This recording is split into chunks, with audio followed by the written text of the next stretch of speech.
for all people and Jedi especially, they need to have a center point in their own lives. Basically their why they exist, why they live, why they do what they do.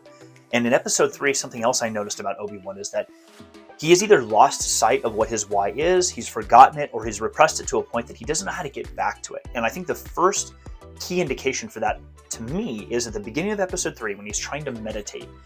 All he is doing is trying to reach out to Qui-Gon, and he's trying to get Qui-Gon, what it seemed like is get Qui-Gon to tell him, what do I do next? Help me understand where to go. And it scares me for him, because it's a realization to me that he's lost track of his training, who he is, what his center point is that he can fall back on, this like baseline as a person and baseline as a Jedi that he can fall back onto to move forward with his life. So he's always constantly kind of looking for someone else to help him. He's looking for Qui-Gon in this case to help him. And when he meditates, you see him wringing his hands a little bit.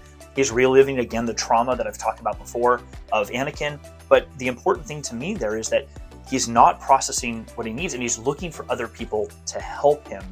And I think that's a really big problem for Obi-Wan, at least at this point. It reminds me a lot of what happened in Harry Potter, the Prisoner of Azkaban, where towards the end, Harry tries to save Sirius, and then he sees a figure in the distance cast the Patronus, and he's like, oh, my father must have been here. And then later, when he realizes he's in that position and he doesn't want to acknowledge that it's actually him who's going to save this person, he finally does have to realize that it was him all along, and he had to look into himself to be able to do the things that were necessary. And what I'm hopeful for in the series is that towards the end, we see Obi-Wan go through a similar transition where he realizes that he had the training all along.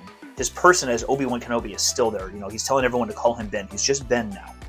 I think he's going to kind of reconnect with Obi-Wan, who his true self is, his passion, his why, before the end of the series. It may not happen in an overly positive way, but I think it will happen, which will allow him to be his true self, to become the Obi-Wan that we saw in A New Hope later on.